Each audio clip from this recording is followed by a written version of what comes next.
अस्सलाम dear students, आज से हमने अब क्विक बुक के ऑपरेशंस की तरफ जाना है, क्योंकि अब हमने क्विक बुक की कंपनी क्रिएशन को डील कर लिया। फाइनली हमने ओपनिंग बैलेंसेस की बात कर ली कि हर अकाउंट का हमने ओपनिंग बैलेंसेस कैसे डालना है, रेवेन्यू और एक्सपेंसेस को छोड़ के, क्योंकि रेवेन्यू और एक्सपेंसेस के अकाउंट के ओपनिंग बैलेंसेस नहीं डाले जाते। तो अब स्टूडेंट हमने बात करनी है, अब हमने बढ़ना है अपनी ऑपरेशंस की तरफ। तो स्टूडेंट सबसे पहले हमने ऑपरेशंस को 3 हिस्सों में डिवाइड किया हुआ है, और वो क्या है जी, vendors related operation, customer related operations और हमारे इन्वेंट्री रिलेटेड ऑपरेशंस। तो स्टूडेंट सबसे पहले देखें, जब आप यहाँ पे क्लिक करें तो आपके सामने यहाँ पे inventory centre, build assembly, adjust quantity, get FIFO serial lot and more जैसे ऑप्शन नज़र आ रहे हैं। तो स्टूडेंट आप क्या करेंगे कि आप सबसे पहले इन्वेंट्री सेंटर को चूज़ करेंगे। ठीक है, आप किसको चूज़ करेंगे? इन्वेंट्री सेंटर को आप सबसे पहले चूज़ करेंगे। देखें, अब हम 1 बाय 1 हर आइटम को डिस्कस करने लगे हैं। अब इन्वेंट्री से रिलेटेड इंफॉर्मेशन के ऊपर बात करना है, फिर हमने इससे रिलेटेड रिपोर्ट इंफॉर्मेशन के ऊपर जाना है। तो सबसे पहले हम किसी भी हेड की कोई में न्यू इन्वेंट्री अगर ऐड करना चाह रहे हैं तो हम उसकी तरफ यहाँ पे बढ़ रहे हैं। तो स्टूडेंट सबसे पहले देखें, जब आप टाइप के ऊपर जाएं तो देखें service, inventory part, inventory assembly, non inventory part, fix asset, other charges, subtotal, group, discount, payment, sale tax item, sale tax group. मैंने अभी आपको 2 हिस्सों में इसको डिवाइड करवाना है। अब हम सबसे पहले इन्वेंट्री पार्ट की बात करेंगे। स्टूडेंट, इन्वेंट्री पार्ट क्या चीज़ है? इन्वेंट्री पार्ट वो चीज़ है जिसका मेन हम बिजनेस कर रहे हैं, जिसकी हम बाइंग एंड सेलिंग कर रहे हैं, यानी कि जो हमारा जिसकी वाकई क्वांटिटी को काउंट करना, quantity in hand, quantity in out, जिसकी सारी प्रोसेसिंग डील करना, जिसका ट्रैक बैक करना हमारे लिए ज़रूरी होता है, वो हमारे लिए क्या है? इन्वेंट्री पार्ट है। जैसे मैं अगर कॉस्मेटिक्स का काम कर रहा हूँ तो जो कॉस्मेटिक की प्रोडक्ट्स हैं वो मेरे लिए इन्वेंट्री का काम कर रही हैं। अगर मैं फर्नीचर का काम कर रहा हूँ तो जो फर्नीचर है वो मेरे लिए इन्वेंट्री कहला रही है।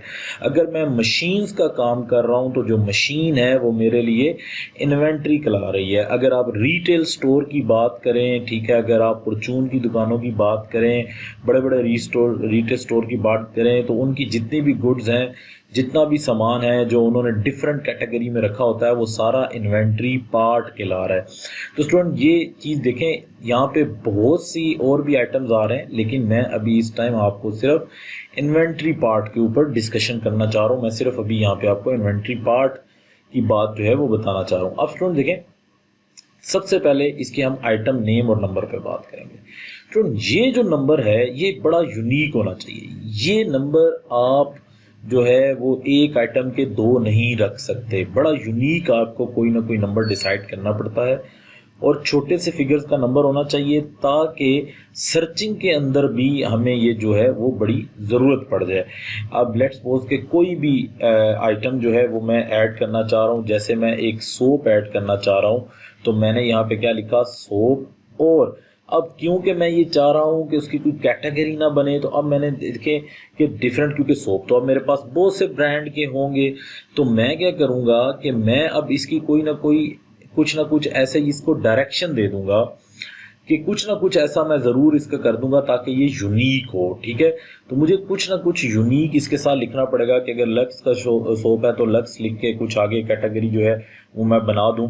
तो भी मैं सब आइटम के ऊपर भी डिस्कशन करता हूं कि सब आइटम क्या है, लेकिन सबसे पहले स्टूडेंट मैं ये बात आपको बताऊं कि आपको जो आइटम नंबर चूज़ करना है, जो नेम चूज़ करना है, वो यूनिक होना चाहिए। ठीक है, वो ऐसे ना हो कि दोबारा किसी और के साथ उसका मर्जर आ जाए। अच्छा स्टूडेंट, अब जब सब आइटम ऑफ की बात की जा रही है ना, ये बड़ा इंपॉर्टेंट है। जैसे स्टूडेंट अभी यहाँ पे मैंने सोप लिखा, अब आपके जहन में ये आया कि सोप तो बड़े मार्केट के होते हैं, सोप तो हमारे पास लक्स ब्रांड का भी चल रहा है, डव का भी चल रहा है, लाइफ बॉय भी चल रहा है। आपने कहा कि सोप हम बनाते हैं मेन कैटेगरी।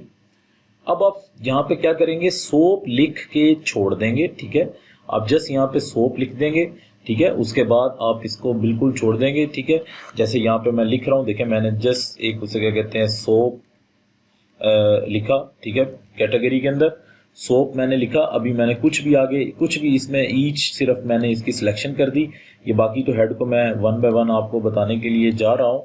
अभी मैंने इसमें कुछ और सिलेक्शन नहीं कर रहा, मैं जस्ट एक आइटम बना रहा हूँ सोप। अब ये देखें ये स्टूडेंट आइटम बन गया। अब मैं दोबारा न्यू आइटम क्रिएट करने की तरफ जाता हूँ। अब मैं जब न्यू आइटम क्रिएट करने की तरफ दोबारा जा रहा हूँ तो मैंने कहा जी मेरे पास लक्स का सोप है, ठीक है, और ये मेरे पास जो है वो 100 ग्राम कैटेगरी में है, तो मैंने लक्स 100 ग्राम लिखा और मैंने अब इसको सब आइटम बना दिया। किसका? यहाँ पे अगर मैं सर्चिंग करूँ तो देखें ये सोप मेरे पास आ जाएगा, मैंने इसका उसको सब आइटम बना दिया। अब स्टूडेंट हुआ क्या, बजाय इसके कि मैं यहाँ पे सोप लिखता तो मैंने ये सोचा कि सोप तो मेन कैटेगरी है, तो मैंने मेन कैटेगरी भी वैसे ही बनाई, ठीक है, और आगे मैंने बता दिया कि ये सब आइटम है उसका। अब अगर इसका कोई मैन्युफैक्चरर पार्ट नंबर चल रहा है तो वो पार्ट नंबर भी आपको रखना पड़ेगा, ठीक है, वो पार्ट नंबर आप यहाँ पे रखेंगे। देखें जो बड़ी बड़ी कंपनीज हैं वो मैन्युफैक्चरर पार्ट नंबर देती हैं, ठीक है, अपनी मशीनरी का, ताकि अगर आपने दोबारा उनको ऑर्डर करना हो तो वो मैन्युफैक्चरर पार्ट नंबर से ऑर्डर करेंगे। जैसे प्रिंटिंग की बड़ी मशीन होती है ना, तो उसके अंदर देखिए छोटे छोटे बहुत ज़्यादा पुर्जे होते हैं, तो वो मैन्युफैक्चरर पार्ट नंबर होता है जिससे आप दोबारा ऑर्डर करते हैं, मैन्युफैक्चरर को बताते हैं कि मुझे ये चीज़ चाहिए, ठीक है। देखें एक तो वैसे ही सीरियल नंबर टैग चल रहा होता है ना, जो QR रीडर होता है, वो मैन्युफैक्चरर पार्ट नंबर नहीं होता। मैन्युफैक्चरर पार्ट नंबर कभी चेंज नहीं होता, ठीक है, ये देखें ये यूनिक ही होता है, ये कभी चेंज नहीं होता। जो बनाने वाले होते हैं वो उसको एक नेम देते हैं कि ये एक नेम है, उसको रखते हैं, ठीक है। जैसे मैं मशीनरी की बात कर रहा हूँ कि मेरे पास बड़ी एक मशीन है, प्रिंटिंग मशीन है, तो वो जो प्रिंटर है डेल, अब डेल में आपको टोनर चाहिए जी, ये यूनिक है, उसका एक पार्ट नंबर होगा, वो पार्ट नंबर से पूरी दुनिया में जाना चाहता है, आप इसको यहाँ पे वो भी पॉइंट डाल सकते हैं, ठीक है। अच्छा, उसके बाद स्टूडेंट देखें यूनिट ऑफ मेजरमेंट। अब इनकी यूनिट ऑफ मेजरमेंट क्या है, कुछ मैं यहाँ चीज़ें आपको बताना चाहता हूँ, ज़रा यहाँ पे देखें। स्टूडेंट देखें बहुत से यूनिट ऑफ मेजरमेंट चल रहे हैं, क्या आप इनको ईच काउंट करना चाहते हैं, क्या आपको इंच में काउंट करना चाहते हैं, क्या आप वेट में। अब एक देखें जैसे बिजनेस मैं अभी बात कर रहा था, मैं एक बड़े स्टोर रिटेल स्टोर की बात कर रहा था, तो उसमें हर आइटम ईच काउंट होता है। लेकिन आप देखें अगर एक उसे क्या कहते हैं स्टील का बिजनेस है, तो स्टील में वो बंदा जो है वो आपको पता है इंच में जो है वो चीज़ें बेचता है और इंच में उसका मटेरियल होता है, तो देखें वो आप फिर उसमें यूनिट ऑफ मेजरमेंट क्या आ जाएगी, लेंथ आ जाएगी, ठीक है। और कभी ऐसा होता है कि कोई केजी में बेच रहा होता है, वॉल्यूम में भी बेचा जा सकता है, एरिया के लिहाज से भी बेचा जा सकता है, टाइम के लिहाज से। आप देखिए जो सर्विस बेस्ड कंपनी है जो टाइम ऑरली चार्ज करती है, वो यहाँ पे अपनी यूनिट ऑफ मेजरमेंट उसकी सिलेक्शन करेगी कि इस आइटम को मैं परचेज करूंगा और कस्टमर को बेचूंगा टाइम के लिहाज से, इस आइटम को मैं परचेज करूंगा और कस्टमर को बेचूंगा ईच बॉक्स के लिहाज से। अगर इसमें कोई कैटेगरी फॉल नहीं कर रही तो स्टूडेंट अदर सिलेक्शन करके आप अपनी भी कोई कैटेगरी बना सकते हैं, कोई ऐसा प्रॉब्लम नहीं है। अगर इसके अलावा भी कोई कैटेगरी है आप कैटेगरी बना सकते हैं। देखिए कितना वर्सटाइल हमारे पास उसे क्या कहते हैं चीज़ है। लेकिन मेजरमेंट का टूल आप लाजमी रखें, क्योंकि देखें जब बैचेस की बात होती है ना, तो देखें एक बॉक्स के अंदर आप कभी ऐसा होता है कि कस्टमर को देखें, अब मैंने बॉक्सेस में सप्लाई करनी है, एक बॉक्स में 12 उसे क्या कहते हैं गुड्स है, मैं होलसेल का काम करता हूँ, मैं कभी भी एक लक्स नहीं देता, एक सोप नहीं देता, मैं एक बॉक्स में 12 सोप देता हूँ। इसका मतलब है कि मेरा बिजनेस जो है वो बॉक्स के ऊपर काम करेगा, तो ईच बॉक्स के साथ मैं चला जाऊँगा, ठीक है। तो ये इस ज़रा कैटेगरी को ज़रा देखिएगा, तो कैटेगरी जो है वो बहुत ज़्यादा इंपॉर्टेंट है यूनिट ऑफ मेजरमेंट की। तो स्टूडेंट यहाँ पे जस्ट मैंने ईच सिलेक्शन कर ली। अब स्टूडेंट ये देखें description on purchase transaction and description on sale. कभी कभी ऐसा होता है कि आपने ना जो चीज़ परचेज कर रहे होते हैं वो कस्टमर को नहीं दिखानी होती, दैट्स वाई ये दोनों अलहदा उसने दे दी, ठीक है। देखिए कभी ऐसा होता है कि आप एक मटेरियल मंगवा रहे होते हैं, लेकिन कस्टमर को ये कहना होता है कि नहीं जी ये जो मटेरियल है ये कस्टमर की सेटिस्फेक्शन के लिए आपने उसको बताना होता है कि नहीं जी ये मटेरियल इस कैटेगरी का है।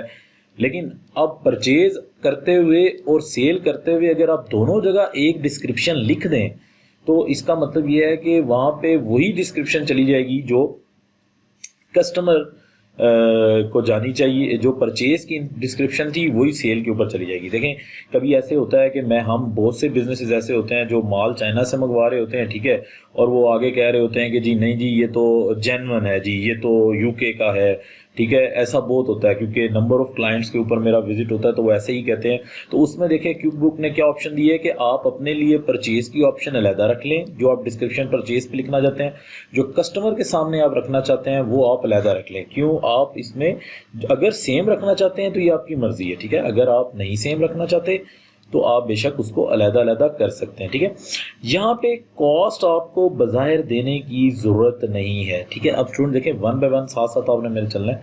कॉस्ट इसकी खुद ही आ जाएगी जब आप परचेज इसकी करेंगे, तो कॉस्ट इसकी खुद सिलेक्ट हो जाएगी। तो इस वजह से आपको वरी होने की ज़रूरत नहीं है, यहाँ पे कॉस्ट रिलेटेड आइटम आपको देने की ज़रूरत नहीं है। जब मैं परचेज करूँगा तो वो खुद ही आ जाएगी। अच्छा स्टूडेंट अब ज़रा देखें, अब आपको एक्सपेंस का अकाउंट हिट कराना है। आपको वो अकाउंट हिट कराना है जिस अकाउंट में जब आप ये चीज़ बेचेंगे तो ये चीज़ आपको कितनी कॉस्ट की है वो जाएगा, यानी कि CGS का अकाउंट वो आप हिट कराएंगे। और ये क्विक बुक में एक ही होता है और कॉस्ट ऑफ गुड सोल्ड के नाम से ही माना जाता है, तो आप इसमें हमेशा यही अकाउंट हिट करवा रहे होंगे। अब आए स्टूडेंट प्रेफर्ड वेंडर की तरफ कि आप ये चीज़ किस वेंडर से प्रेफरेंस खरीदते हैं। आप हिट कराना चाहते हैं तो ठीक है, नहीं कराना चाहते तो बेशक आपके वेंडर की सारी लिस्ट यहाँ पे आ रही होगी। अगर वेंडर नहीं है तो नया ऐड कर लें, नया ऐड वेंडर करना हम लोगों को पता है, ठीक है। हम मजीद भी इसके ऊपर तफसील में नए वेंडर ऐड करने के ऊपर बात कर रहे होंगे, लेकिन देखें आपको एक वेंडर जो है वो इसमें ऐड करना पड़ेगा, ठीक है। अगर आप नहीं करना चाह रहे तो कोई ऐसा प्रॉब्लम नहीं, लेकिन बेहतर है कि आप ऐड करें। प्रेफरेबल आपकी रिच इंफॉर्मेशन होनी चाहिए कि आप ये सामान किससे ख़रीदें हैं। अच्छा स्टूडेंट अब देखें, अब यहाँ पे आ गया हमारे पास उसे क्या कहते हैं सेल प्राइस, ठीक है। सेल प्राइस के ऊपर आ गया कि जो आप खुद अपनी प्राइस सेट करना चाहते हैं वो प्राइस आप सेट कर लें कि हम मार्केट में इससे कम नहीं बेचना चाहते। जर्नली जो रिटेल बिजनेस है उसमें रिटेल प्राइसेस फिक्स होती हैं, तो आप वो फिक्स प्राइसेस लिख सकते हैं। क्या इस पर टैक्स है या नहीं है वो आप ऐड करेंगे, ठीक है। अगर अब देखिए स्टूडेंट, ये देखें टैक्सेबल सेल, नॉन टैक्सेबल, लेकिन आप स्टूडेंट इसके अंदर देखें अगर ऐड न्यू में जाएं तो कभी कभी ऐसा भी होता है पाकिस्तानी लॉ में उस चीज़ का सेल टैक्स कोड होता है। आप वो सेल टैक्स कोड दे के उस चीज़ को मज़ीद तफसील में लिख सकते हैं। एग्जाम्पल के तौर पे कुछ ऐसी चीज़ें हैं पाकिस्तान में जैसे मेडिसन है, मेडिसन देखें वो एग्जेम्प्टेड है। अब उनका एक सेल टैक्स कोड है कि उस सेल टैक्स कोड में आती हैं, तो आप कोड लिख के डिस्क्रिप्शन लिख के नॉन टैक्सेबल कर दें तो ज़्यादा बेहतर है। अगर आप मल्टीपल बिजनेसेस कर रहे हैं, उसमें आप चीज़ें टैक्स वाली भी बेच रहे हैं, नॉन टैक्सेबल भी बेच रहे हैं, तो अगले बंदे को समझाने के लिए, ठीक है, आप अपनी सारी FBR के मामलात क्लियर करने के लिए अगर आप अपनी गुड जिस चीज़ का बिजनेस कर रहे हैं आपको FBR की वेबसाइट से मिल जाएगा कि उसका सेल टैक्स कोड क्या है। आप अगर वो सेल टैक्स कोड डाल देंगे तो स्टूडेंट आपके लिए बहुत बेहतर हो जाएगा कि आप उस चीज़ को मैनेज कर सकें FBR के पॉइंट ऑफ व्यू से, रिपोर्ट्स को आप मैनेज कर सकें कि हमने टैक्स पॉइंट ऑफ व्यू से कौन कौन सी चीज़ें बेची हुई हैं। डिस्क्रिप्शन आप अपनी मर्जी से लिख सकते हैं, जो टैक्स वालों ने दिया वो भी लिख सकते हैं, और फिर टैक्सेबल और नॉन टैक्सेबल को सिलेक्ट करना मत भूलिएगा। लेकिन इस टैब को जनरली कोई यूज़ नहीं करता, लेकिन मैं हमेशा अपने क्लाइंट को, अपने स्टूडेंट को रिकमेंड करता हूं कि यार आप पूरे लीगल प्रोसीजिंग की तरफ जाएं। आप सेल टैक्स कोड जो है वो लाजमी उस आइटम का लिखें कि जिसको आप उससे क्या कहते हैं कि बाइंग एंड सेलिंग करें, ताकि कल को कोई भी लीगली आपके पास आता है तो आप लीगली तौर पर क्लियर हों कि देखें इस कोड के तहत हम इस चीज़ को सेल करें। और देखें आजकल आपको पता है कि कई ज़्यादा बातें चली हुई हैं कि जी आप बिल लें, सेल टैक्स बिल लें। अब आवाम भी आपको पता है जो हमारी वो फेमिलियर हो रही है, तो इस वजह से देखिए अगर ये कितना बेहतर होगा कि अगर कस्टमर की रसीट के ऊपर ही सेल टैक्स कोड चला जाए तो एक सेटिस्फेक्शन लेवल कस्टमर को मिल जाता है कि इन्होंने मेरे से सेल टैक्स बिल्कुल ठीक मद में चार्ज किया है। तो हम यहाँ पे देखें वो सेल टैक्स कोड को यहाँ पे उसे क्या कहते हैं मैनेज कर देंगे, ठीक है। अच्छा अब स्टूडेंट या इनकम अकाउंट हिट कराना है, हमने वो अकाउंट हिट कराना है कि ये जो पैसे मुझे कमा के देगी गुड वो किस अकाउंट में जाएगा। अब जनरली वो सेल्स का अकाउंट है, ठीक है, वो सेल्स का अकाउंट होता है हमारे पास।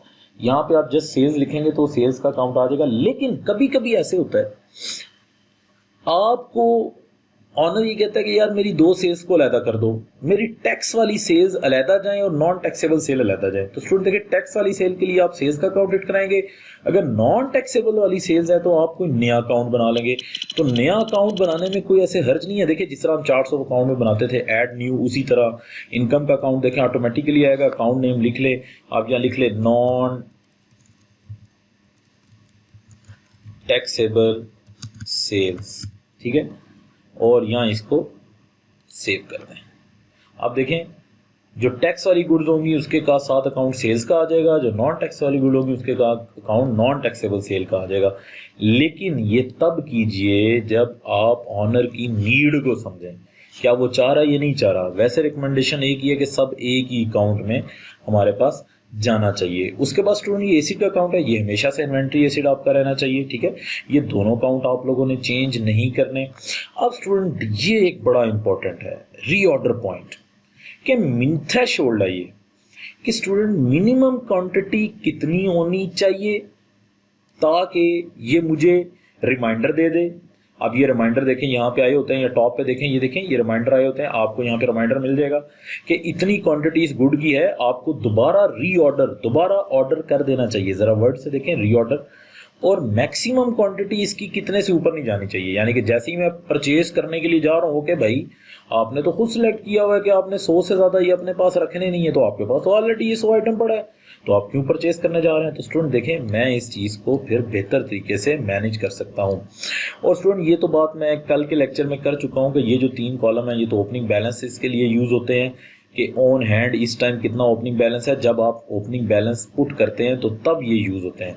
तो स्टूडेंट यहाँ पे मैंने देखें एक एक हेड के बारे में बात की और ये बहुत हमारे लिए यूज़फुल इंफॉर्मेशन के ऊपर काम करते हैं, ठीक है। अब यहाँ पे और अगर मैं बात करूँ तो स्टूडेंट यहाँ पे देखें, अगर आप कोई इससे रेलिवेंट नोट देना चाहते हैं, कुछ भी बात करना चाहते हैं, वो आप यहाँ पे लिख सकते हैं, ठीक है, अपने नोट्स बना सकते हैं। और स्टूडेंट मैंने पहले भी ये बात की, अगर ऑनर ये कह रहा है कि यार इसमें मेरा इन्वेंट्री से रिलेटेड और कोई ऑप्शन मौजूद नहीं है, मैं तो ये भी चाहता हूँ कि ये मुझे ये पता लगे कि ये इन्वेंट्री की अपडेट प्राइस कब हो रही है, ये सब चीज़ें मुझे पता लगे, तो आप देखें कोई ऐसा प्रॉब्लम नहीं है। आप मल्टीपल कस्टम फील्ड बना सकते हैं।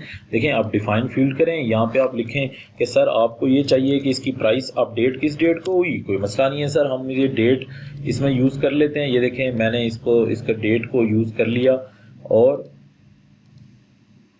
आपने हर लिस्ट पे भी आपको ये जो है वो प्रोवाइड करना पड़ेगा। अब अपडेटेड डेट आ गई, आपने कहा सर यहाँ पे हम अपडेटेड डेट डाल देंगे इसकी कि जी इसकी अपडेटेड डेट है जी 25 अप्रैल 2020। इस डेट को हम लोगों ने इसकी प्राइस जो है वो अपडेट की है। कभी कभी ऐसे होता है कि हमें प्राइसेस अपडेट करनी पड़ती हैं, तो हम यहाँ साथ ही डाल देंगे। अब वो ये चाह रहा है कि यार मुझे इससे रिलेटेड पता लगे, तो हमने उससे रिलेटेड कस्टम फील्ड बना दी। और अब ये स्टूडेंट बहुत एक इम्पॉर्टेंट टैब है, एडिट मार्क।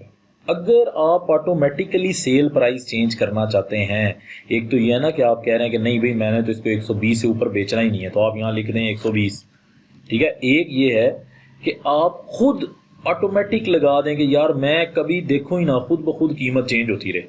अब स्टूडेंट ये देखें, इसमें ज़रा फोकस कीजिए। वो कह रहा है टाइप ऑफ मार्कअप, यानी इसके ऊपर आपने प्रॉफिट कैसे डिसाइड करना है। देखें सबसे पहले वो कह रहा है कि परसेंट ओवर कॉस्ट, कॉस्ट के ऊपर कोई परसेंट डिसाइड करनी है। तो ये देखें स्टूडेंट आप यहाँ पे परसेंटेज डिसाइड कर सकते हैं। अब ये 2 परसेंटेज हैं स्टूडेंट, एक तरफ फोकस करें, एक मार्कअप परसेंटेज है, एक मार्जिन परसेंटेज है। जो मार्जिन परसेंटेज होती है ना, फॉर एग्जांपल वो प्रॉफिट, ये दोनों प्रॉफिट ही हैं, ये दोनों प्रॉफिट ही हैं, ठीक है, इसमें कोई आपको परेशानी की जरूरत नहीं है। लेट्स सपोज कि मैं कह रहा हूँ कि जी मेरा मार्जिन जो है वो 10% है। इसका मतलब ये है कि मार्जिन 10% से मुराद ये है कि जब ये मार्जिन में 10% की बात कर रहा हूँ तो इससे मुराद मेरे पास ये है कि ये सेल प्राइस जो है ना, ये जो सेल प्राइस है 120, ये जो सेल प्राइस है, इस सेल प्राइस का वो 10% लेके कहेगा कि 12% प्रॉफिट है। यानी कि एक बात फोकस कीजिए कि मार्जिन में जो बेस है वो सेल प्राइस होती है और मार्कअप में बेस होती है कॉस्ट। यानी कि मार्कअप में प्रॉफिट लिया जाता है कॉस्ट की बेस के ऊपर, कॉस्ट, यानी कि अगर ये कॉस्ट 100 रुपया है तो 100 का 100% 100 रुपया प्रॉफिट। अब अगर मार्जिन का 100% मैं बात कर रहा हूँ तो 120 का 100% क्या आ जाएगा, 120। तो देखें, मार्कअप में प्रॉफिट लिया जाएगा कॉस्ट के ऊपर, मार्जिन में प्रॉफिट लिया जाएगा सेल प्राइस के ऊपर, ठीक है। अच्छा, अब ये तो आपने ऑटोमेटिकली डिसाइड कर दी कि यार हमेशा से यही हो, आप ओके करके इस चीज़ को लगा दी, आपने अपनी मर्जी यहाँ परसेंटेज जो है वो डिसाइड कर ली। अब वो कह रहा है if item cost change on purchase. अब ज़रा देखें, अगर परचेज के ऊपर कॉस्ट चेंज हो तो आप इसको क्या अपडेट करना चाहते हैं, या वो आपसे पूछे कि नहीं भाई आपके ऑलवेज अपडेट, आपके ठीक है भाई जैसे ही कॉस्ट चेंज हो ऑटोमेटिकली मेरी सेल प्राइस चेंज हो जाए। अगर आप चाहते हैं कि नहीं भाई नेवर अपडेट, मैं खुद करना चाहता हूँ अपडेट, फिर ये कर दें। आप ये चाहते हैं नहीं वो मुझसे पहले पूछे कि अपडेट करने से ये ऑप्शन हो जाएगा, तो आप फिर ये always ask about updating item cost की बात यहाँ पे करेंगे, ठीक है। अब देखें ये भी हमारे पास सेम है। देखें वो क्या कह रहा है, always update the sale price. Yes आप कहेंगे जब कॉस्ट चेंज होगी तो मैं सेल प्राइस अपडेट करूंगा। यहाँ पे भी देखें वो कह रहा है if item cost change on purchase, आप कहेंगे यस अपडेट करें। अगर आप चाहते हैं, फिर मेरी बात सुने गौर से, कि अगर आप चाहते हैं कि इसी परसेंटेज से मैं लगाऊं, ओके करूं, और जैसी कॉस्ट न्यू है, फॉर एग्जांपल ये मैं 10 का खरीद रहा हूं, 40 का बेच रहा हूं, जैसी कॉस्ट 20 हो तो ये ऑटोमेटिकली इसकी सेल प्राइस बढ़ जाए जितने मेरे मार्जिन मैंने सेलेक्ट किए हुए, तो फिर यहाँ आपको ऑलवेज का बटन सेलेक्ट करना पड़ेगा, ठीक है। फिर आपको ऑलवेज का बटन सेलेक्ट करना पड़ेगा। यानी आप स्टूडेंट देखें अपनी मर्जी से आप सेलेक्ट कर सकते हैं कि आपने अमाउंट सेलेक्ट कर सकते हैं कि आप कितनी अमाउंट इसके ऊपर रखना चाहते हैं, आप परसेंटेज सेलेक्ट कर सकते हैं। तो देखें स्टूडेंट आपके पास मल्टीपल ऑप्शन है कि आप खुद ही से पहले से जाके डिफ़ॉल्ट सिलेक्शन कर दें कि यार कल को अगर प्राइस चेंज हो तो ये ऑटोमेटिकली चेंज हो जाए, ये ऑटोमेटिकली अगले हेड में इन्वॉल्व हो जाए। तो इसको आपने ऐसे डील करते हुए आना है, यानी कि कल को जब प्राइस चेंज होगी तो ये खुद ही खुद चेंज होता जाएगा, क्योंकि मैंने इसको अब always update item cost, always update sale price के ऊपर लगा दिया है कि जैसे ही मैं कॉस्ट चेंज करूंगा सेल प्राइस ऑटोमेटिकली अपडेट हो जाएगी। क्यों? क्योंकि मैंने ये सिलेक्शन कर दी है कि भाई आप मेरा परसेंटेज ओवर कॉस्ट या अमाउंट ओवर कॉस्ट कर लेते हैं। देखिए मैंने यहाँ पे ये कह दिया है कि भाई 120% मेरा मार्कअप रख के सेल प्राइस डिसाइड कर लें, यानी कि अभी कॉस्ट 0 चल रही है तो देखें ये 120 है, जब कॉस्ट 80 होगी तो खुद बताएं मुझे सेल प्राइस कितनी चली जाएगी, 200 पे चली जाएगी। ये ऑटोमेटिकली चेंज करता जाएगा। अब जैसे ही आप कस्टमर को बेचने के लिए जाएंगे ना, तो आपको अब ज़हन नशीन करने की जरूरत नहीं है, कस्टमर को खुद ही ये इनवाइस निकाल के दे देगा भाई इसको 200 रुपये का ये बेचना है, क्योंकि आपने पीछे ये फिक्सिंग कर दी है। ये स्टूडेंट वहाँ पे होता है जहाँ पे ना रिटेल बिजनेस चलता है, आपको पता है कि आपकी प्राइजेस फिक्स है, आपने चेंज नहीं करनी। लेकिन स्टूडेंट जहाँ पे आपको प्राइजेस चेंज करनी पड़े, एक कस्टमर आ गया तो फिर और हिसाब से करना पड़े, तो लेकिन आप अपने क्लाइंट को ये मशवरा लाजमी देंगे कि सर वाई नॉट कि हम शुरू से ही प्राइजेस फिक्स कर लें।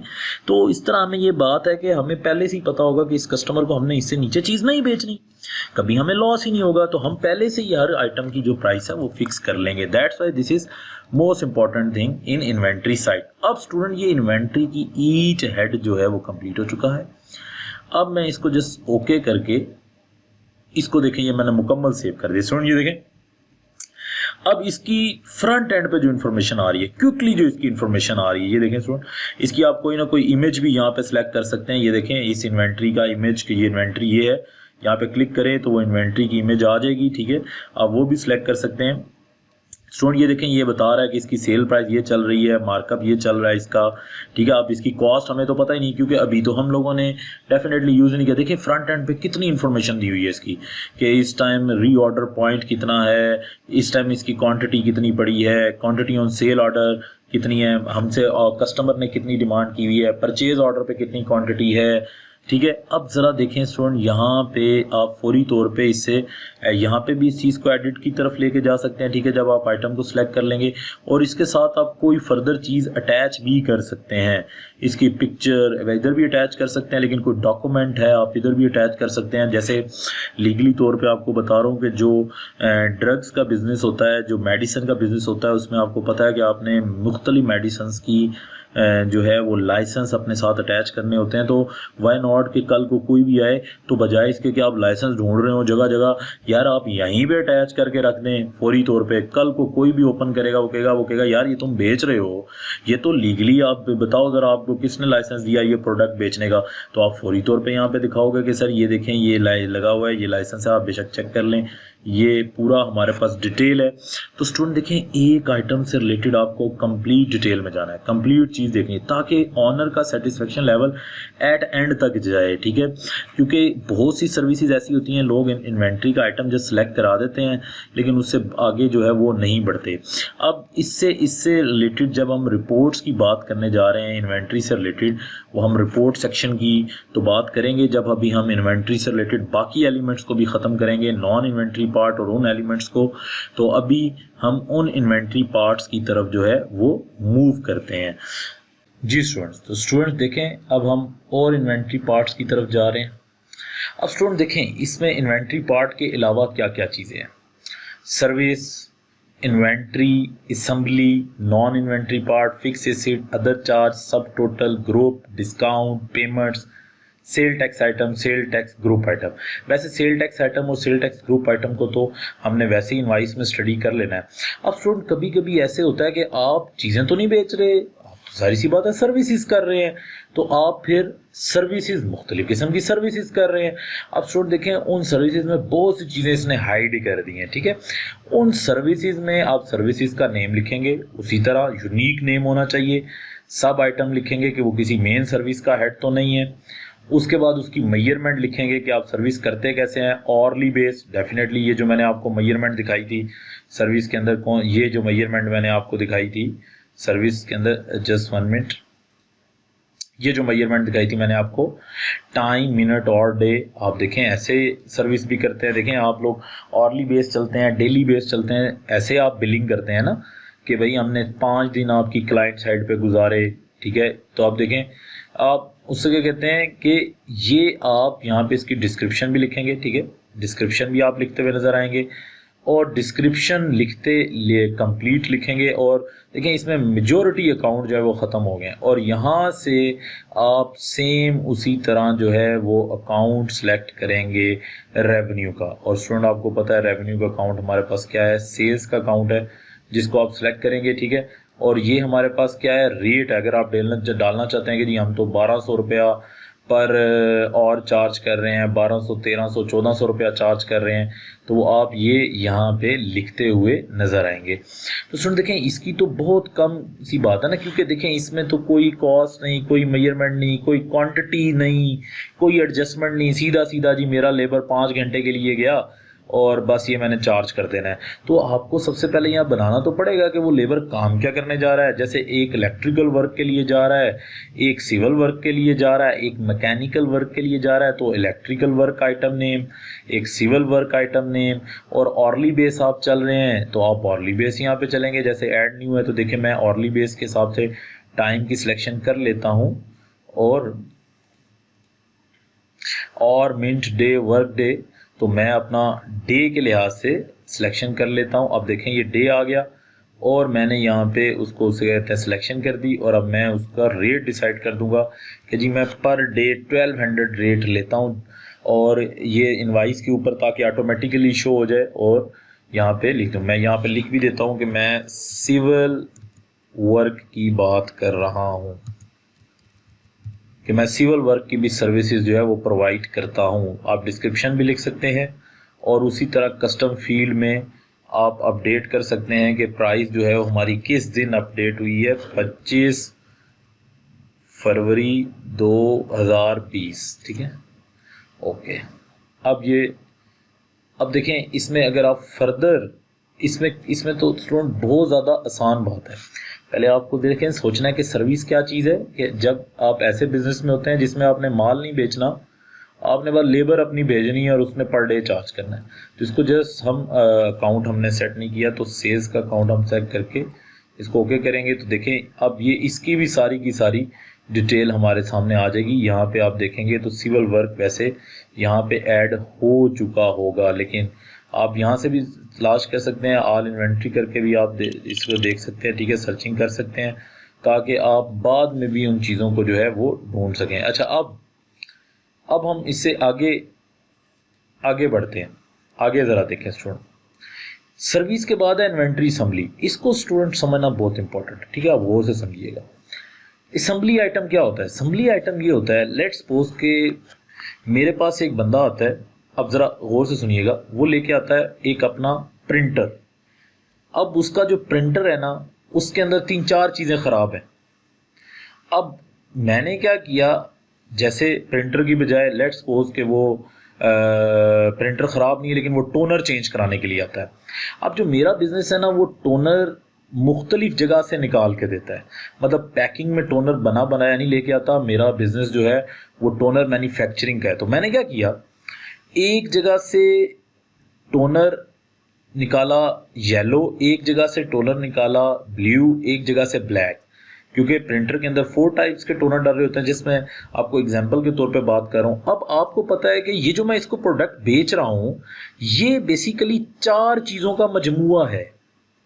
वो 4 चीज़ें मेरे पास इन्वेंट्री थी, लेकिन मैं जो प्रोडक्ट बेच रहा हूँ, मैं इसको बेच तो वो 4 चीज़ें रहा हूँ, लेकिन मैं अब इस कस्टमर को तो नहीं बता रहा। कस्टमर तो मेरे पास यही लेके आया कि यार मुझे तो प्रिंटर का टोनर चेंज कर दो।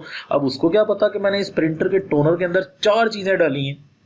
वो तो मेरे पास ये लेके आया कि प्रिंटर का टोनर चेंज कर दो। अब टोनर मेरे लिए असेंबली आइटम है, क्योंकि उसके आइटम में, उस असेंबली आइटम में मेरी फर्दर 4 चीज़ें डली हैं भाई, मेरे फर्दर 4 हेड डले हैं।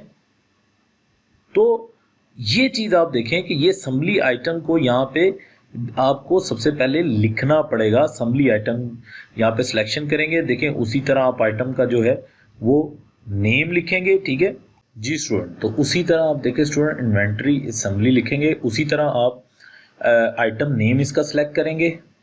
सब आइटम अगर है किसी का तो सिलेक्शन करेंगे। और अब वो ये कह रहा है कि आप डायरेक्ट क्या वेंडर से ले रहे हैं। देखें, ऐसा भी हो सकता है कि डायरेक्ट आप वेंडर से भी ले रहे हो और आप खुद भी बना रहे हो। तो अगर मैं खुद बना रहा हूँ, अगर डायरेक्ट मैं वेंडर से ले रहा हूँ, तो सिर्फ देखें एक यहाँ पे प्रेफर वेंडर एक ऐड होगा और इसके अलावा मैन्युफैक्चर पार्ट नंबर, बाकी ये चीज़ें हाइड हो जाएंगी। लेकिन ऐसा जनरली इन्वेंट्री असेंबली में नहीं होता। तो आइटम नेम आपने सेलेक्ट किया, उसके बाद उसी तरह उसका यूनिट मेजरमेंट आपने सेलेक्ट किया, उसी तरह अपना उसने यूज़र ग्लोबल प्रेफरेंस, मतलब अब ये कॉस्ट की बात कर रहा है, ठीक है। कॉस्ट आप क्या समझते हैं, इसकी क्या बनती है। अब एक बात माइंड में रखिएगा, लेट्स सपोज कि मैं ये कह रहा हूँ कि मैं जो है वो प्रिंटर का टोनर चेंज कर रहा हूँ और टोनर चेंज कर रहा हूँ डेल का। तो डेल मैंने टोनर यहाँ पे आइटम नेम लिख लिया, यूनिट मेजरमेंट उसकी लिख ली ईच। और अब मुझे पता है कि मेरे पास इस टोनर में 4 चीज़ें डलती हैं। उन 4 चीज़ों की मिला के टोटल कॉस्ट कितनी होगी। अब देखिए इसमें 3 ऐड है, use global preference, user defined cost और use total BOMF cost, bill of material. BOMF कहते हैं बिल ऑफ मटेरियल। जनरली हमें ये करना चाहिए, ठीक है, कि हम बजाय इसके कि अपनी कॉस्ट दें, जो कॉस्ट इसकी आएगी, यानी कि जो आइटम्स मेरे पास पड़े हैं उनकी कॉस्ट आएगी, वो ऑटोमेटिकली कॉस्ट इसकी बन जाए। अगर आप खुद अपनी कोई कॉस्ट देना चाहते हैं कि नहीं यार ये मेरे ख्याल से यूजली इतने का होना चाहिए, ये हमारी कॉस्टिंग दूसरे वाले मटेरियल की ठीक नहीं चल रही, तो हमारे ख्याल से इतना होना चाहिए, लेकिन मैं इस चीज़ को रिकमेंड नहीं करता। अगर एक्चुअल अकाउंटिंग करनी है तो you should choose use total bill of material cost. जब मैं, आप ज़रा देखें, इसी तरह डिस्क्रिप्शन दूंगा स्टूडेंट, देखें उसी तरह सेल प्राइस, उसी तरह एक टैक्सेबल है या नहीं है, उसी तरह इसका इनकम अकाउंट का ये बेचेगा कहाँ पे जाएगा। अब स्टूडेंट ज़रा देखें, ये पॉइंट वेरी इंपॉर्टेंट है। मैंने कहा कि इस टोनर डेल में 4 चीज़ें डलती हैं, ठीक है। इन 4 चीज़ें में जो डलने में, वो चीज़ें कौन कौन सी डलती हैं वो आपको यहाँ से सिलेक्ट करना पड़ेगा जी। इसमें ये भी डलता है, ठीक है। इसकी एक टोनर डेल का तैयार करने के लिए 2 क्वांटिटी डलती हैं, ये आप सिलेक्ट कर लेंगे। अच्छा, उसके अलावा इसमें जी ये भी डलता है, और एक टोनर डेल का तैयार डालने के लिए इसमें ये एक चीज़ डलती है, और इसमें उसे क्या कहते हैं कि ये भी डलता है, और एक टोनर डेल का तैयार करने के लिए इसमें 5 क्वांटिटीज़ डलती हैं। अब इसको आप क्या कर देंगे, सेव कर देंगे। जब आप इसको सेव कर देंगे तो अब होगा क्या कि कल को जब आप ये आइटम बेचेंगे तो आपके पास ऑटोमेटिकली ये आइटम ख़त्म हो जाएंगे, 5, 1, 2। अब ज़रा फोकस करें। कल को आपका क्लाइंट ये कहता है कि भाई ज़रा चेक करें मेरे पास जे बॉक्स कितने पड़े हुए हैं। आप जे बॉक्स चेक करते हैं, जे बॉक्स पड़े होते हैं 10 सॉफ्टवेयर में। वो कहता है ज़रा फिजिकली चेक करें, फिजिकली पड़े होते हैं 8। वो कहता है यार 2 किधर गए। इसका मतलब ये है कि जब आप असेंबली करने लगे थे इस टोनर डेल की, तो आपने जे बॉक्स को ज़्यादा ज़ाया कर दिया। हालांकि आपने यहाँ पे लिख दिया था कि जे बॉक्स जब टोनर डेल में जाएगा तो सिर्फ 5 क्वांटिटीज़ इसकी जो हैं वो जाएंगी, लेकिन यहाँ पे तो 8 पड़ी हुई हैं, 10 पड़ी होनी चाहिए थी। इसका मतलब है 2 एक्स्ट्रा क्वांटिटी जो असेंबली कर रहा था, जो टोनर डेल को बना रहा था, जिसने टोनर डेल को 3 चीज़ों को मिला के बुलाया, उसने जे बॉक्स को ज़्यादा पुट कर दिया। तो स्टूडेंट, इन्वेंट्री असेंबली बहुत ज़रूरी होता है आज कल के दौर में। जो ख़ास तौर पे रिपेयरिंग का काम होता है ना, उन रिपेयरिंग के काम में ये बहुत चीज़ें डलती हैं कि एक चीज़ वहाँ से निकाल ली, एक चीज़ वहाँ से निकाल ली, एक चीज़ वहाँ से निकाल ली, बना के प्रोडक्ट एक दे दी। और यार कस्टमर को तो ये नहीं ज़रूरत कि तुमने टोनर डेल बनाते हुए कनेक्टर डेल लगाया है, बेस BL लगाया, जे बॉक्स लगाया, उसको तो ये ज़रूरत है यार मुझे तो बताओ ना, मुझे तो टोनर डेल लेना। अब उसको आप ये चीज़ें दे रहे हो, वो कह रहा है यार मैं तो आपसे एक चीज़ लेके जा रहा हूँ टोनर डेल, या तुम मुझे टोटल 8 चीज़ें दे रहे हो यार, वो खुद कन्फ्यूज़ हो जाएगा। तो भाई हमें देखें पीएचडी ने इसके लिए क्या दिया, हमें उसने इन्वेंट्री असेंबली का हेड दिया। अब हमने इन्वेंट्री असेंबली के हेड को इस पर्पस के लिए यूज़ करना है। सेम उसी तरह पॉइंट किसका मिनिमम क्या है, मैक्सिमम क्या है, और ओपनिंग बैलेंस डालने के लिए जो पॉइंट हमारे पास चल रहे हैं वो हमारे पास, तो वो प्राइस अपडेट की बात कर रहा है। तो इसमें हम ये डाल देते हैं कि 25 फरवरी 2020 और इसको हम ओके कर देते हैं। अब देखें ये स्टूडेंट, ये इन्वेंट्री असेंबली का मुकम्मल एक हेड इसमें जो है वो प्रिपेयर हो गया, जो हम लोगों ने प्रिपेयर किया है। अच्छा अब स्टूडेंट देखें यहाँ पे जो हम बात करें, अगर हम ऑल असेंबली के ऊपर क्लिक करें तो देखें मैंने एक ही असेंबली बनाई है ना, उस असेंबली का सारी चीज़ हमारे पास क्लियर होगी। बाकी अब देखें कि असेंबली आइटम जो है वो कितना ज़रूरी है हमारे लिए क्रिएशन की तरफ। अब स्टूडेंट थोड़ा सा आगे बढ़ते हैं, तो इसमें अब देखें नॉन इन्वेंट्री पार्ट आ गया। देखिए कभी कभी कुछ चीज़ें ऐसी होती हैं जो इन्वेंट्री का हिस्सा नहीं होती, ना आप उसको ट्रैक करना चाहते हैं, ना आप उसको कुछ रखना चाहते हैं, आप जस्ट ये चाहते हैं कि यार वो उसे क्या कहते हैं कि एडमन आइटम होते हैं ना, एडमन आइटम होते हैं। लेट्स सपोज कि यार बस ठीक है वो यहाँ पे पड़ा रहे, यार ये चीज़ें हैं सप्लाईज होती हैं, इसको हम बेसिकली ऑफिस सप्लाईज होती हैं कि ठीक है यार हमने तो इनको आगे बेचना ही नहीं है, यार हमने तो इनको आगे बेचना ही नहीं है। इस जिसको आप ख़ास तौर पे क्या कह सकते हैं, इंस्ट्रूमेंट कह सकते हैं, जिसको आप इक्विपमेंट कह सकते हैं कि यार ये इक्विपमेंट तो हमने बेचना नहीं है, लेकिन इस इक्विपमेंट ने यूज़ होना है इन्वेंट्री बनाने में। तो उस that equipment is basically a part of store room, not Edmund room. वो स्टोर रूम का हिस्सा, वो स्टोर रूम उस इन्वेंट्री का हिस्सा है, वो यूज़ हो रहा है उस इन्वेंट्री को बनाने में। देखिए बहुत से ऐसा ऑर्गेनाइजेशन होती हैं जिन्होंने इन्वेंट्री जहाँ पे प्रिपेयर हो रही होती है, लेन देन के मामलात इन्वेंट्री की हो रही होती है, इन्वेंट्री मैन्युफैक्चर हो रही होती है, वहाँ पे बहुत से इक्विपमेंट रखे होते हैं जो इन्वेंट्री की जो है वो चीज़ें परफॉर्म कर रहे होते हैं। और वो उनका यूज़ क्या होता है, वो मतलब लॉन्ग टर्म यूज़ नहीं होता उनका, वो बार बार चेंज हो रहे होते हैं। लेट्स सपोज आपको एक एग्जांपल देता हूँ, एक मशीन हमारे पास होती है स्टूडेंट जो पैकिंग करती है, रैप करती है, ठीक है। अब उसका देखिए रैप जो मटेरियल है वो जैसे जैसे पैकिंग कर रहे होते हैं वो ख़त्म हो रहा होता है। अब बेसिकली हम रैप मटेरियल को तो नहीं बेच रहे, लेकिन wrap material is a part of store room, तो वो लेकिन वो हमारा नॉन इन्वेंट्री पार्ट बनेगा, उसकी भी हम मेजरमेंट, वो भी तो हम ख़रीद रहे होंगे ना यार, किसी न किसी बंदे से तो ख़रीद रहे होंगे यार, तो हम उसको यहाँ पे लाजमी तौर पे मेंशन करते हुए आएंगे। और कभी कभी ऐसा भी होता है कि कस्टमर को हम लोगों ने अलहदा से भी शो कराना होता है कि भैया हमने तुम्हें पैकिंग करके दी है, तो इस वजह से हम उसको जो है वो यहाँ से शो करते हुए नज़र आएंगे, ठीक है। तो नॉन इन्वेंट्री पार्ट हमारे पास ये हेड आता हुआ नज़र आएगा, ठीक है। जस्ट देखें वही 3 फील्ड्स हैं। अगर आपको इन्वेंट्री की फील्ड्स चूज़ करना आ गई हैं तो इनकी भी फील्ड आपको चूज़ करना आ जाएंगी। देखें वही 3 फील्ड है, लेकिन आपको इसके कंसेप्ट को समझना है। अच्छा स्टूडेंट, फिक्स एसिड की तरफ तो हम आते हैं, फिक्स एसिड को हम लास्ट में डिस्कस करते हैं। अब देखें अदर चार्ज, कभी कभी ऐसा होता है कि आपने कस्टमर को ना, अब ज़रा फोकस कीजिएगा, कुछ चार्ज करना होता है, कुछ फर्दर पैसे चार्ज करने होते हैं कि यार तुमने मेरा ये खर्चा करवा दिया। उस खर्चे को आपको पहले अलहदा से यहाँ लिखना पड़ेगा अदर चार्ज के नाम से। ये तो वैसे जब हम कस्टमर के फील्ड में जाएंगे ना तो फिर भी आपको मैं ये बात बताऊंगा। लेट्स सपोज आपने कहा कि यार भाई हम तुम्हारे पास आए, चलो हमारे ट्रैवलिंग एक्सपेंस, तो आपने अब उसको चार्ज करना है। कैसे करेंगे यार इनवाइस के अंदर चार्ज? पहले आप यहाँ ट्रैवलिंग एक्सपेंस का हेड बनाएंगे और ये लिखेंगे कि उसकी इनकम किस हेड में जानी चाहिए, ये लिखेंगे। जस्ट देखिए दो चीज़ें हैं, ट्रैवलिंग एक्सपेंस का हेड बनाएंगे और जनरली ये हमारे पास टैक्सेबल नहीं होते तो ये नॉन टैक्सेबल। देखिए तीन चीज़ें, ये बहुत चीज़ें ज़रूरी हैं। देखें अदर चार्ज के आप किसी कस्टमर को चार्ज करना चाह रहे हैं मेन मटेरियल के अलावा कि यार मैं तुम्हारे पास आया भी तो था ना भाई, चलो यार मैंने टैक्सी का किराया दिया था, उसके ऊपर तुम्हें सामान भिजवाया था, मुझे उसके ही पैसे दे दो, तो वो अदर चार्ज में जाएगा ताकि इनवाइस के ऊपर ये मेंशन होता हुआ नज़र आए।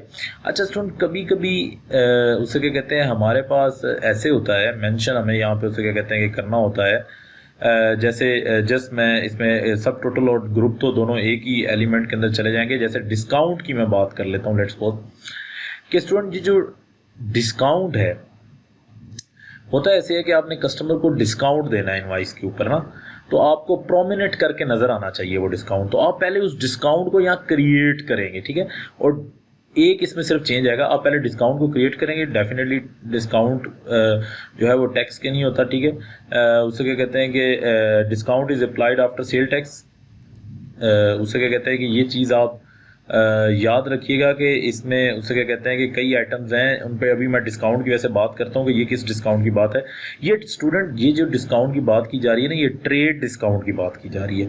वो डिस्काउंट जो आप चाहते हैं कि वो इनवाइस के ऊपर ही नज़र आए।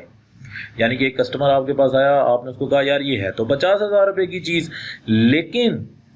लेकिन आपको मैं 10% डिस्काउंट दे रहा हूँ। आप कहते हैं ये डिस्काउंट अब यार इनवाइस पे नज़र आए, तो आप यहाँ से आके इन्वेंट्री एंड सर्विस में आके पहले वो डिस्काउंट का नेम सेलेक्ट करेंगे ताकि आप इसकी हिस्ट्री रख सकें, आप अपने ओनर को बता सकें कि ऐसे डिस्काउंट मैंने एरिया वाइज कितने दिए हैं। आप एरिया वाइज डिस्काउंट कर दें कि जी ये डिस्काउंट का नाम है जी एरिया वाइज डिस्काउंट है, जो इस एरिया से आ रहा होगा उसको इतना डिस्काउंट मिलेगा, ठीक है। परसेंटेज सेलेक्ट करना चाहते हैं परसेंटेज सेलेक्ट कर सकें, लेकिन यहाँ से हेड सेल ना सेलेक्ट करें, क्योंकि डिस्काउंट देखिए हमारा खर्चा होता है, इस वजह से आपको डिस्काउंट एक्सपेंस के अकाउंट को यहाँ से सिलेक्ट करना पड़ेगा ताकि वो सारे का सारा खर्चा जो है वो किसी एक्सपेंस के अकाउंट में जा रहा हो। अगर सेल्स को आप सिलेक्ट कर लेंगे तो सेल्स को ये कम कर देगा, ठीक है, इसमें कोई ऐसा मसला नहीं है। लेकिन आपको चाहिए कि आप ऐसे डिस्काउंट के लिए कोई ना कोई अलहदा हेड प्रिपेयर करें ताकि कल को ऑनर को भी पता लगे कि ये टिपिकल डिस्काउंट हमने इस हेड में दिए हैं। एक अकाउंट में आपको मर्ज नहीं करने चाहिए। तो एरिया वाइज डिस्काउंट के ऊपर आपने ये बात की, ठीक है। तो स्टूडेंट ये ट्रेड डिस्काउंट की मैं बात कर रहा हूँ। अगर कोई स्पेसिफिक परसेंटेज है, आप परसेंटेज डालना चाहते हैं डाल दें, अमाउंट डालना चाहते हैं डाल दें, कुछ भी यहाँ पे लिखना चाहते हैं लिख दें, वो आपके सामने इनवाइस के शो हो जाएगा कि भाई ये आप लोग यहाँ पे चीज़ें जो हैं वो परफॉर्म कर रहे हैं। लेकिन जो मेन पर्पस है इस चीज़ का वो यही है कि आप उसमें डिस्काउंट देना चाहते हैं या डिस्काउंट देना अगर आप डिस्काउंट देना चाहते हैं तो आपको डिस्काउंट पहले पीछे क्रिएट करना पड़ेगा। लेकिन स्टूडेंट देखिए ये कौन सा डिस्काउंट है जो आप चाहते हैं कि जो इनवाइस पे नज़र आए, जो इनवाइस पे जब इनवाइस बना रहे हो तो तब नज़र आए, इसको ट्रेड डिस्काउंट हम लोग कहते हैं। जनरली इस पे टैक्स नहीं होता। तो देखें इसने क्या लिखा हुआ है, discount is applied before sale tax. Tax लगने से पहले ये डिस्काउंट क्या हो जाएगा, अप्लाई हो जाएगा। तो ये चीज़ आपने यहाँ पे नोट करनी है। तो स्टूडेंट अब मैंने आपको कहा सेल टैक्स आइटम और सेल टैक्स ग्रुप के बारे में तो हम लोग बात करेंगे जब हम उसमें जाएंगे, इनवाइस में जाएंगे तो ऑटोमेटिकली ये बात आ जाएगी। अब इसमें स्टूडेंट देखिए सब टोटल और ग्रुप, ये तो ऑलरेडी इनवाइस के अंदर सब टोटल हम लोग शो कर रहे होते हैं, तो आपको यहाँ से अलहदा बनाने की ज़रूरत नहीं होती। तो अब स्टूडेंट रह गया फिक्स एसिड। फिक्स एसिड क्या है, जैसे मैं ये बात कर रहा था नॉन इन्वेंट्री पार्ट, देखिए स्टूडेंट ये वो ये हम बेचने नहीं है, लेकिन ये स्टूडेंट कंज्यूमेबल है कि ये साथ साथ कंज्यूम होते जाते हैं इन्वेंट्री बनाने के अंदर। जैसे मैं पैकिंग की बात कर रहा था, ये सारी चीज़ें हैं, ये है तो नॉन इन्वेंट्री पार्ट, ठीक है, मैं उसको बेच तो नहीं रहा, लेकिन इन्वेंट्री बनाने के अंदर ये बड़ा इंपॉर्टेंट पार्ट कर रहा है और साथ साथ कंज्यूम होता जा रहा है, तो मुझे इसकी भी ट्रैकिंग करनी है। ऐसी स्टूडेंट फिक्स एसिड, ये मेरे लॉन्ग लिव्ड एसिड्स होते हैं जिनकी लाइफ 1 साल से ज़्यादा होती है, जैसे land, building, furniture, equipment, vehicles, ये सारे जो मेरे पास होते हैं ना लॉन्ग टर्म एसिड्स होते हैं ठीक है, जो जनरली स्टोर रूम से रिलेट नहीं कर रहे होते वो तो नॉन इन्वेंट्री पार्ट होते हैं। तो स्टूडेंट देखें, उसका नेम आएगा, जैसे फर्नीचर है, फर्नीचर का नेम आएगा, ठीक है, उसको परचेज डिस्क्रिप्शन आएगी, यहाँ पे उसकी डेट आएगी कि किस दिन हमने परचेज किया था, कॉस्ट आएगी, एसिड डिस्क्रिप्शन आएगी, ठीक है, हमारे पास यहाँ पे उसकी एसिड डिस्क्रिप्शन क्या है, लोकेशन क्या है, बहुत इंपॉर्टेंट है, पीओ नंबर, ठीक है, उसका आएगा, सीरियल नंबर, देखें बहुत से इक्विपमेंट होते हैं उनका सीरियल नंबर चल रहा होता है, वारंटी एक्सपायर, कितने साल के बाद वो एक्सपायर होगा, इक्विपमेंट, मशीनरी, फर्नीचर के एलिमेंट देख लें, व्हीकल देख लें, तो ऐसी ये बात होती है, ठीक है, जो आपको यहाँ पे लिखना पड़ेगा। इससे रिलेटेड अगर कोई नोट है तो वो मेंशन करना पड़ेगा। अच्छा स्टूडेंट, अब आए एसिड अकाउंट। ये याद रखें स्टूडेंट के हर एक फिक्स एसिड का अकाउंट लेता होगा, एक अकाउंट नहीं होगा। जिस तरह मैंने इन्वेंट्री का अकाउंट आपको बताया था ना, इन्वेंट्री एसिड होगा, अब नहीं, हर एक का अकाउंट मुख्तलिफ होगा, जो आपको जाके हर फिक्स एसिड का अकाउंट क्रिएट करना पड़ेगा। जैसे मैं व्हीकल की बात कर रहा हूँ तो मैं यहाँ पे जाके व्हीकल्स को क्रिएट कर लूँगा, ठीक है, और ये व्हीकल का अकाउंट सेलेक्ट कर दूंगा और यहाँ पे भी मैं व्हीकल्स को सिलेक्शन कर लूँगा। अच्छा अब स्टूडेंट देखें, जब ये आइटम बिकेगा फिर आप आके यहाँ पे सिलेक्ट करेंगे कि मैं ये आइटम बेच चुका हूँ, इतने का बेच चुका हूँ और इस पर इतना खर्चा आया है। अदरवाइज आप इसको ऑफ ही रहने देंगे भाई। वैसे जनरली इन आइटम्स को बेचा नहीं जाता 5, 10, 15 साल, और ये तो बहुत लॉन्ग टर्म आपको पता हमारे साथ चलते हैं ना, लेकिन ये जब बेचेंगे तो तब आप ये सिलेक्ट करेंगे, ये बात याद रखें, ठीक है। तो देखें, फिक्स एसेट को आप लोगों ने ऐसे मैनेज करना है, इसकी ट्रैकिंग ऐसे आप लोगों ने जो है वो परफॉर्म करनी है फिक्स एसिड की, क्योंकि जब आप इसका परचेज कर रहे होंगे फिक्स एसिड को, तो फिर भी आपको पता है कि आप लोगों ने इसकी एंट्री यहाँ पे पास करते हुए नज़र आनी है कि जी ये हमारा फिक्स एसिड है, इसको हम लोग परचेज कर रहे हैं। कल को आपने उसको ट्रैकिंग भी करनी है कि आपने किस पीओ पे परचेज किया, कैसे परचेज किया, ठीक है। तो मुकम्मल तौर पे तो आप इस वजह से प्लीज़ इस मॉड्यूल को इस पर्पज़ के लिए यूज़ करेंगे। लेकिन जर्नली ये मॉड्यूल सबसे ज़्यादा इन्वेंट्री के लिए यूज़ होता है और इन्वेंट्री असम्बली के लिए।